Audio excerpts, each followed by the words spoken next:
What's up, everybody? It is Broken Havoc here, right here on the Broken Havoc podcast. Here to review Monday Night Raw from September 27th, 2021. This is coming off the heels of the previous night's Extreme Rules pay-per-view, which, by the way, the review is up on my channel, so check it out before watching this review. So, what are my thoughts on Monday Night Raw this week? I'm going to be straight up. Monday Night Raw, even though it was still booked not great at all, like the show is still not booked really well, I will admit the matches that we got on this show were really good. I really enjoyed the matches that we got. You know, yes, we got a rematch with Damien Priest and Sheamus, which I don't know why. I think Damien Priest should just move on. And, you know, we got the steel cage match with Biggie and Bobby Lashley, which was an amazing steel cage match in my opinion. I thought it was a really good match. My only problem with was the fact that they didn't even advertise it the night before. They announced that they were going to have a one-on-one match, and, you know, they did their typical crappy booking that they always do that led to the steel cage match, and that's what really bothered me with the show. But overall, I thought, you know, this show was not that great at all. Really, the matches were really what got me interested in the show. And you know what? I will admit, that's an improvement. I will say that. That's an improvement. And you know what? In this video, I'm actually going to be saying, you know, if this is going to be a common occurrence for the next couple of weeks on Raw, and if this is a long-term plan for Raw, which I don't think it is, I think this is just hot-shotting, but if this is a common thing with Raw, you know what? I feel like it's time for them to kill off the B pay-per-views because of the fact that there's really no point in having the B pay-per-views at all, and you just need to focus on the big four. In my opinion, that's just my opinion, but I'm going to be going more deep into that.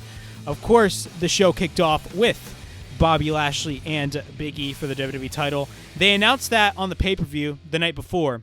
And you know what? I was actually excited about it. And you know what? I was really happy that we were going to be getting a rematch between the two on television because, you know, both workers are really good in the ring.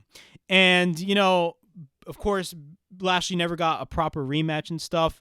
And he did get pinned by Bobby. He did not get pinned by Bobby. Bobby Lashley got pinned by Biggie in that six-man tag. But we also got the return of the Hurt Business, which I'm actually happy about because, first off, they should have never broke up the Hurt Business to begin with.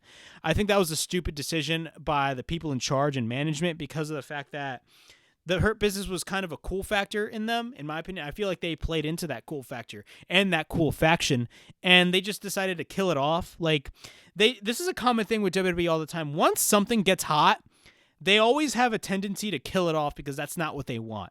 And that's what angers the crap out of me, man. Like, you spent all this time developing this story and developing a faction, and you just want to kill it off after how many weeks or how many months of long-term storytelling? I mean, that is one of the dumbest things you could possibly do. And that is bad business, in my opinion. But we finally got the Hurt Business back, and we got the match between Bobby Lashley and Biggie. We got this match twice. The first time it happened, we got a DQ finish, which I didn't really look at it as a DQ finish, but it really was a DQ finish. And I was scared that we were going to get an 8-man tag, or a 6-man tag, or a 7-man tag, whatever the hell we were going to get. And thankfully, that was not the case.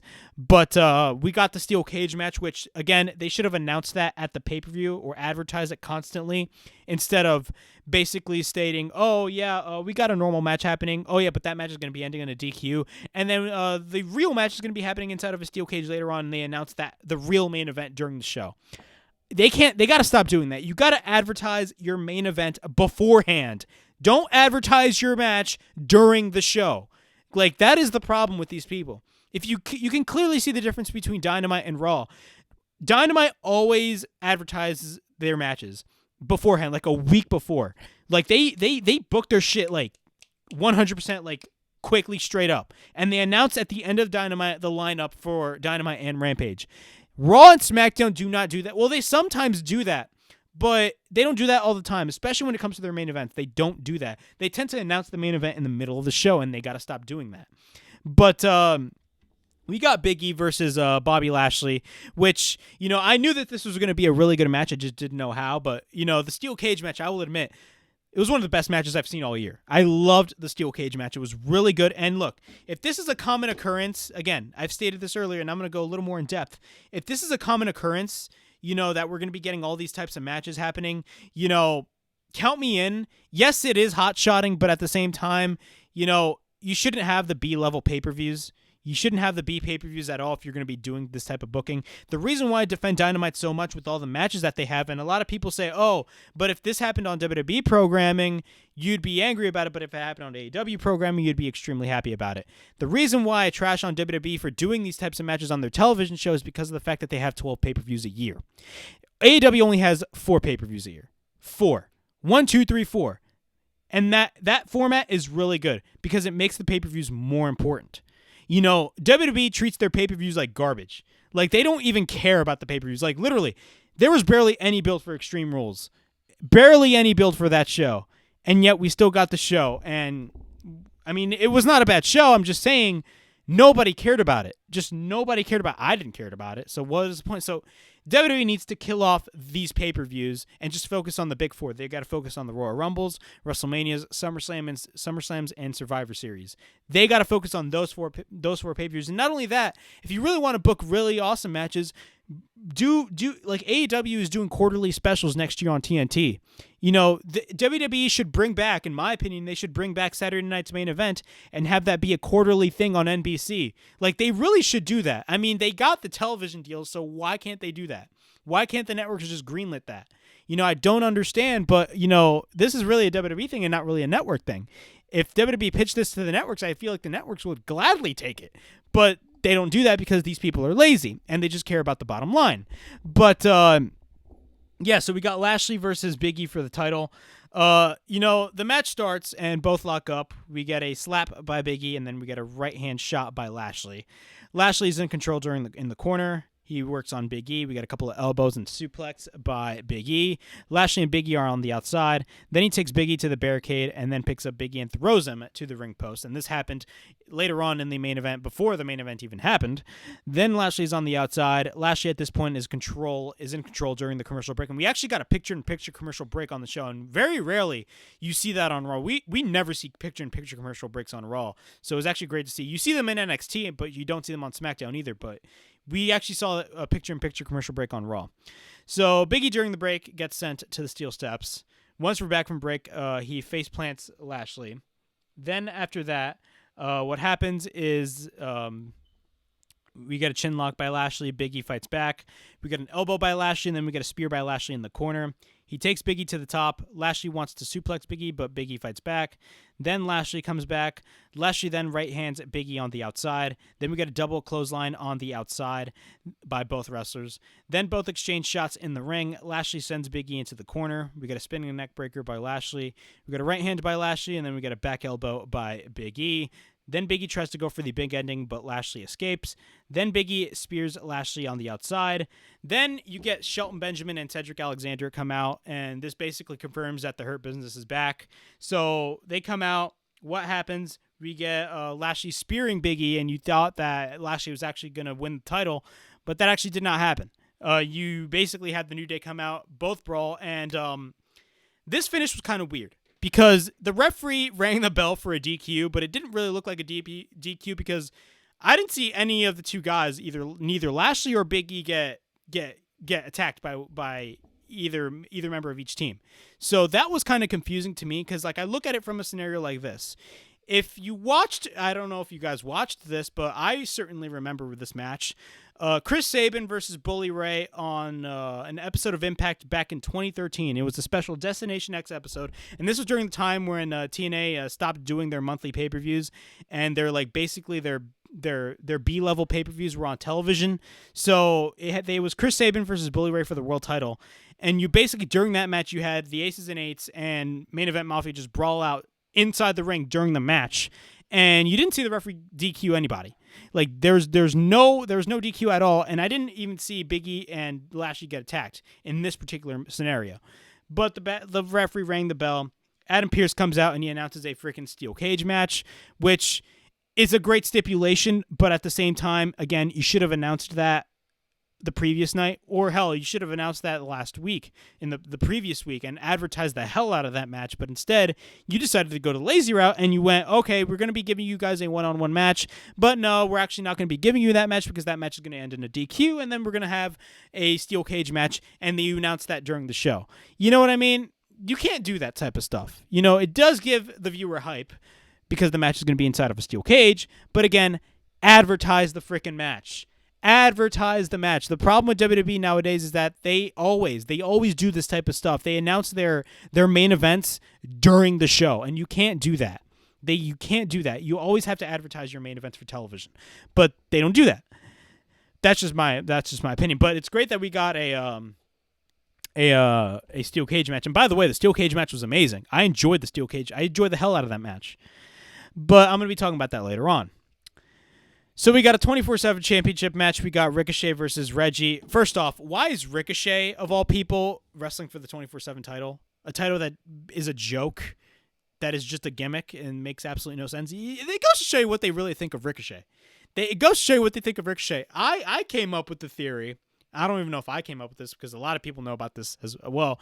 So if you guys didn't know, Ricochet actually liked on Twitter a anti-WWE creative tweet, and he got caught.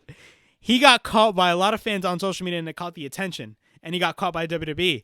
So I assume, this is just my assumption, that creative saw this, and they were like, you know what? Screw you, Ricochet. We're going to be putting you in a match against Reginald for the 24/7 title. That's just my opinion, but having Ricochet being in the 24/7 title picture is absolutely ridiculous. Ricochet doesn't deserve that kind of treatment. He's basically he's currently in a jobber status. Like, he is jobber status right now. And you know what? It sucks to be Ricochet, in my opinion, because this guy deserves better, and this guy's extremely talented, and you don't do absolutely nothing with this dude, man. It's ridiculous. It goes to show you how WWE cares about their talent. They really don't. But you got Drew Gulak, R-Truth, and Drake Maverick in the crowd. We got a bunch of flips and dives, moonsaults, somersaults everywhere, blah, blah, blah. The match ends in a DQ, which makes absolutely no sense. But, yeah, that was our second DQ of the night, and honestly, I do not care about this. Blah. Who cares? So we got Akira Tozawa. So we come back from commercial break, and this is one of the most randomest things that happened on the show. And honestly, does this really attract the viewer to the show? I don't think so. You come back from commercial break, and all of a sudden you get Tozawa in the ring and saying he demands a match. What kind of stupid shit is that? It's one of the dumbest things I've seen on the show. So we get Keith Lee coming out, and he is now named Keith Bearcat Lee. Now on Twitter, I crapped all over this, not realizing what it truly meant. And this actually is the reason why Bearcat is added on the name is because he's paying tribute to a former wrestler from many, many years ago, which I did not know, so I apologize for that tweet. And I stated that on Twitter. I did not know, and a lot of other people did not know too, because the reason why we crapped all over it at first is, number one, I did not know about that tribute at all. The reason why I crapped all over is because WWE is known to do this. They are known to fix things that really do not need to be fixed at all. They do this all the time. If it ain't broke, don't fix it. But they do that all the time. Look at what they did with Karrion Kross. Look at what they did with all the talent that came up from NXT. They basically, you have these you hear these stories of Adam Cole, if they ever brought up Adam Cole to the main roster, they wanted to shave his head and rename Adam Cole or be Keith Lee's manager. A guy like Adam Cole, they wanted to do that. You can't do, but, this scenario is different, so, a lot of people thought the way I did. Hopefully that's great for Keith Lee. I did not know that at all. So he's now named Keith Bearcat Lee. I did not know that. So he just basically squashes Tozawa, and the match ends. Basically, it doesn't really matter. So he squashes him. It's great to see Keith Lee back, but hopefully WWE actually does something with Keith Lee, considering the fact that ever since they brought up Keith Lee from NXT, they did nothing with him. And keep in mind, this is a former NXT North American champion, and this is a former NXT champion. And the way that they treat the people in NXT that coming up from NXT is ridiculous. You don't have to change everything. Triple H does something really well with a certain talent in NXT, but then once they get brought up to the main roster, Vince McMahon doesn't see the beauty in it, because NXT and the main roster are not even canon with one another. And this is coming from somebody that doesn't even watch NXT, and I saw a couple of Keith Lee's matches in NXT, and I'm like, bro, this guy's amazing at what he does. This guy's freaking awesome. If you watch his matches with Dominik Dijakovic, bruh, the matches were awesome, bruh. They were really good. But, yeah, that's that. We got Sheamus versus Damien Priest in a no DQ match for the U.S. title. So we get a rematch for the U.S. title, and honestly, at first when I first heard this, when I first heard about that, the fact that this match was going to take place, I thought it was kind of stupid, considering the fact that, first off, how many times have we seen Damien Priest and Sheamus go at it? Like, many times already. So what is the point of having this match? But the match itself was not bad at all. It was a really good match. I mean, the match that they had at SummerSlam as well was really good, but it was not a bad match at all. But I'm just saying, like, we've seen this match already. Like, Damien Priest should move on. You know what I mean? I don't know why he's stuck in this little bubble with feuding with Sheamus after he beat him already, like, multiple times. So, you know what I mean? Like, you got to move on when it comes to your mid-carders. I don't even want to call... I mean, it's kind of offensive when you call somebody a mid-carder, in my opinion. But, I mean, the U.S. title is a mid-card title. But the match starts. Both lock up. We get shots to the back of Sheamus. Sheamus gets control. We get a headlock takedown by Sheamus. We get a cover by Sheamus and a 2 count. We get a back elbow by Sheamus. We get a couple of shots to the back of Priest. Then Priest sends Sheamus into the corner. We get a couple of elbows in each corner. Priest then hits the Falcon Arrow. Then we get a cover and a 1 count. Both are on the outside. Priest then suplexes Sheamus on the outside. We get a boot by Priest. Priest then grabs the table. Then he takes Priest and sends him over the steel steps. That being Sheamus. Then Priest then runs and hits a Superman punch on Sheamus. Then we get shots to the back of Sheamus. Then we get a couple of shots to the chest of Priest. Then Priest fights back. Priest then misses a big boot. Then Sheamus hits the white noise on Priest through the table, which looked nasty. Once we're back from commercial break, Sheamus then has the kendo stick or the Singapore cane, whatever you like to call it. Then he hits Priest with the cane. We get a slam by Sheamus. Sheamus then sets up a table. Both exchange shots. We get a kick by Sheamus. Priest then takes Sheamus up and over. Sheamus goes to the top. He proceeds to mock Priest after that. Sheamus then lands a hit. So Sheamus then lands a hit with the cane by Priest. Priest then hits repeated shots with the kendo stick on Sheamus. Then we get a running elbow by Priest on the outside. Sheamus then sends Priest to the post. Sheamus is in the ring. We get a right hand by Priest. Priest then goes after Sheamus with rights and lefts. We get a kick by Priest. Sheamus fights back. Then he sends Priest into the corner headfirst onto the chair. Sheamus then hits the Alabama Slam. We get a cover into a near fall. Priest then... Priest pulls a Sabu, and what I mean by that is that he threw a chair like that directly at Sheamus. That is so Sabu right there. Sabu is one of my favorites. Priest drops Sheamus to the mat with a choke slam. We get a cover into a near fall. We get a couple of right hands by Sheamus. We get a couple of rights by Priest. Then we get a jumping kick by Priest. Then we get a clothesline by Priest as a counter when Sheamus tries to hit the bro kick. Then we get a high kick by Priest. Then Priest runs into a knee. Then Sheamus reverses Priest. Then Priest reverses back and sends Sheamus through a table. Then Priest hits the Reckoning. 1, 2, 3. Priest retains the U.S. title.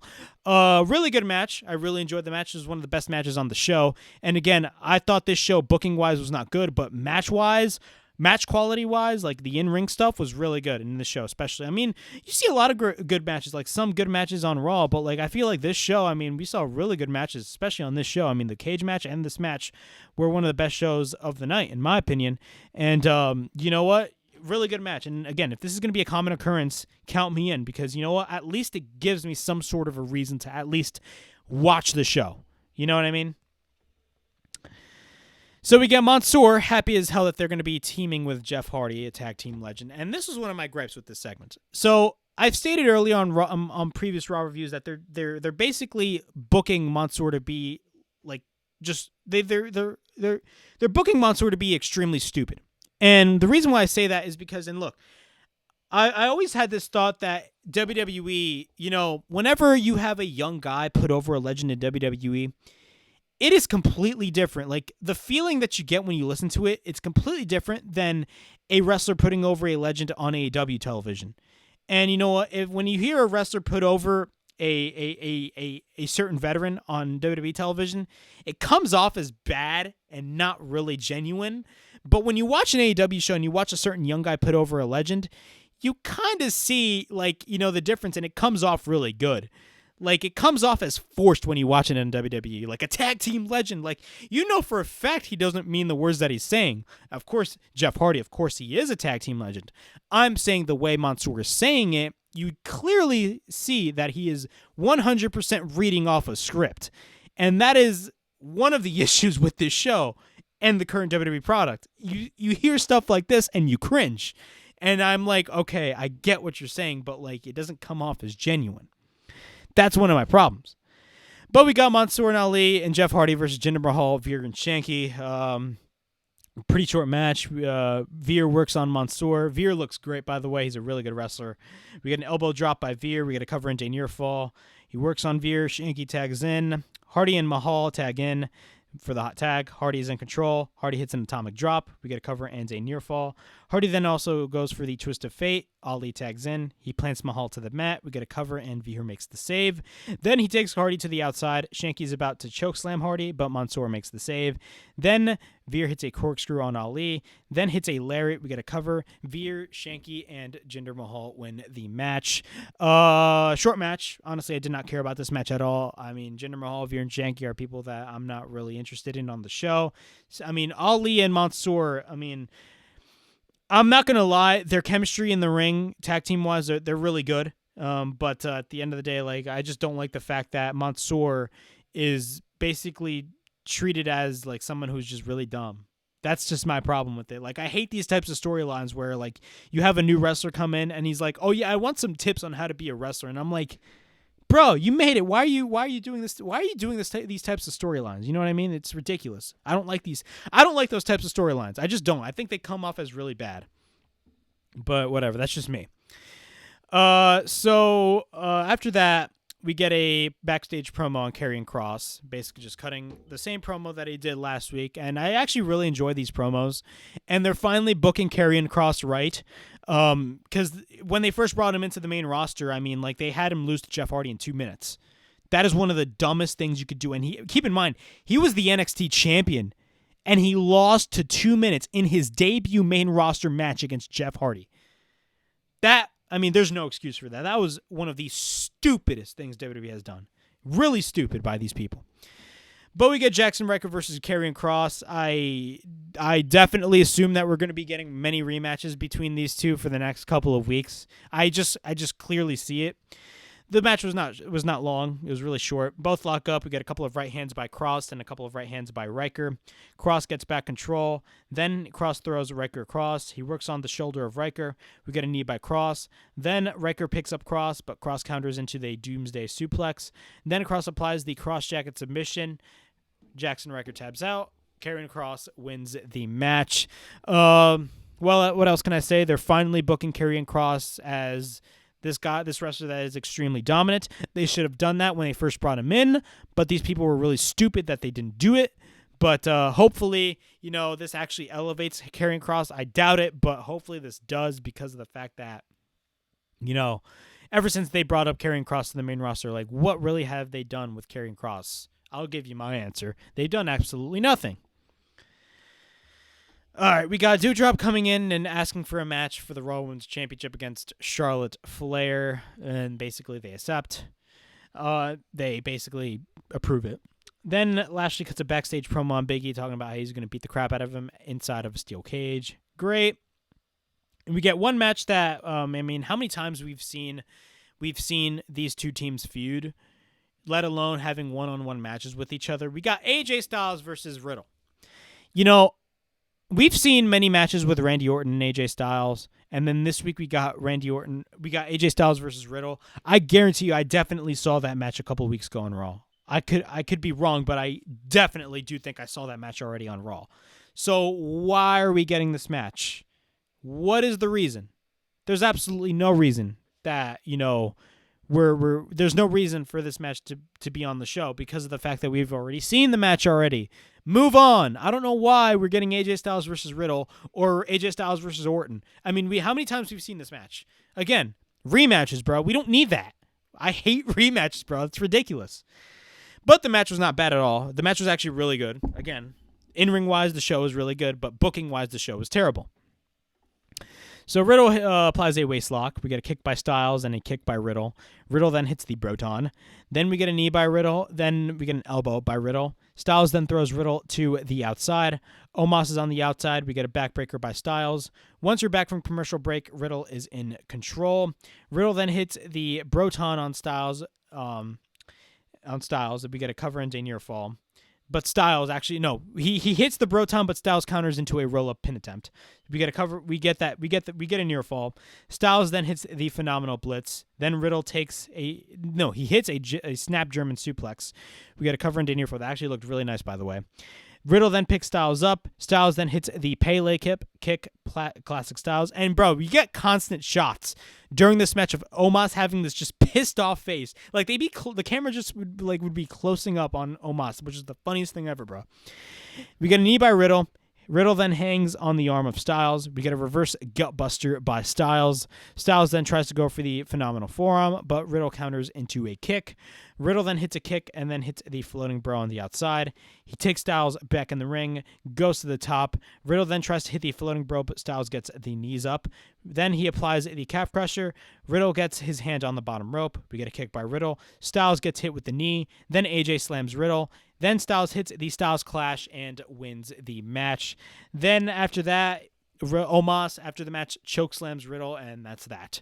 Overall thoughts on this match. Again, this was a really good match. I just do not understand why we're getting this match again, because, I could have sworn we saw this match beforehand. I know we got AJ Styles versus Randy Orton last week, so honestly, what is the point of this match?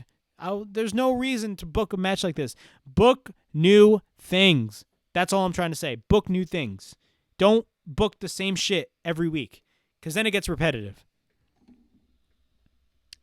We get a backstage segment with Shayna Baszler. Of course, she beat the crap out of Nia Jax last week. And the interviewer asks Shayna a question, and basically Shayna just gives her a no comment.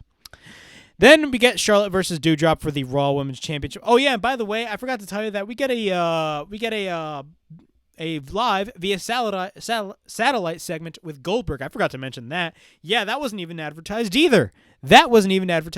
Look, I'm not really that big of a fan of Goldberg now as I was before, because I see through Goldberg. I see through everybody. We all know why Goldberg is there, because he wants that Saudi Arabia money.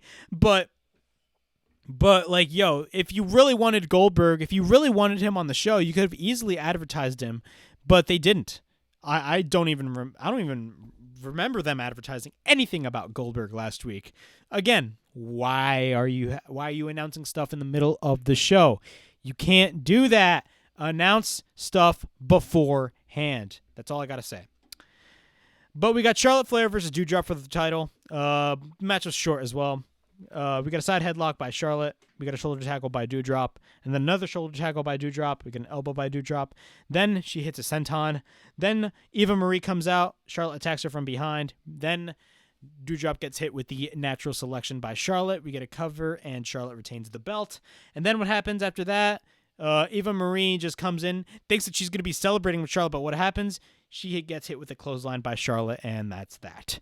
Honestly, for me, I didn't really care about this match at all. I knew that Charlotte was going to go over regardless, and I do not see Charlotte Flair losing that title anytime soon. So we get Goldberg via satellite. Yes, Goldberg. So he talks about what happened at SummerSlam, of course, with Lashley attacking his son Gage and all that stuff. He says that he is a father, and also Lashley is a father. It says that he hopes that he's a better father than a liar.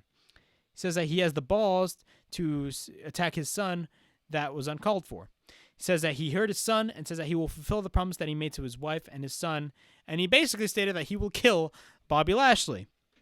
He says that he's going to enjoy every second of that moment and says Lashley is about to be his next victim. Okay, I assume that match is going to be happening at Crown Jewel, which is next month. Because we got Brock Lesnar versus Roman Reigns, which is definitely going to be happening at Crown Jewel. And I definitely assume that Goldberg versus Lashley is 100% going to be happening at Crown Jewel. That's what I think. Then after that, Eva Marie cuts a promo in the ring. Oh, gosh. Says that if she had the opportunity that Doudrop had, she would be the Raw Women's Champion. I laughed when I listened to that. Then she says that she can beat all the women in that locker room. Again, I laughed. Then Shayna Baszler comes out. Then Shayna goes after Eva Marie, applies the camel clutch on Eva Marie. Then Shayna kicks the arm of Eva. Eva no-sells them. Yeah, she no-sells those kicks. It looked like she no-sold them. Then stomps on the arm of Eva, and she finally sold that. She sold the stomp, and that's that. We get a backstage segment with Nikki ASH and Rhea Ripley, basically just talking about their match. Then we get Biggie. So I don't even know about their match. I don't even know. Did they even have a match in the show? No, they didn't have a match on the show, honestly. So we get a backstage segment. I don't even know. I didn't even write down what they wrote about because honestly, I did not care about the match. But they are the current women's tag team champions, so yeah, that's great. But we got our main event. We got Bobby Lashley versus Biggie in a steel cage match for the WWE title. Again, I did not like the way that they went on and announced this match. That was my problem with this. Because if you had announced this match either last week or at the pay-per-view, I would have been extremely happy. Now, that is not saying that the match was bad. The match was freaking awesome. I loved this match. It's one of the best matches I've seen all year. I'd put this match on par with Roman Reigns versus Cesaro at Backlash. But, I'm being honest. Again, you should have announced the match beforehand and not announce it during the show, or let alone announcing that match, have it be a normal one-on-one match, and then have that match end in a DQ, and then, the viewer then has to wait throughout the entire show. Because what if the viewer only wants to watch that match and not watch anything else? Then you basically stated, oh, yeah, we don't really care about the viewer. We did state that we're going to have that match opening the show, but nah, we're going to be actually having that match close the show. Like, really? Come on now. You can't do that. You cannot do that, because then it's just, you're going to waste the viewer with 3 hours of garbage. But I will admit, the match was freaking awesome. I loved this match. This match was really good.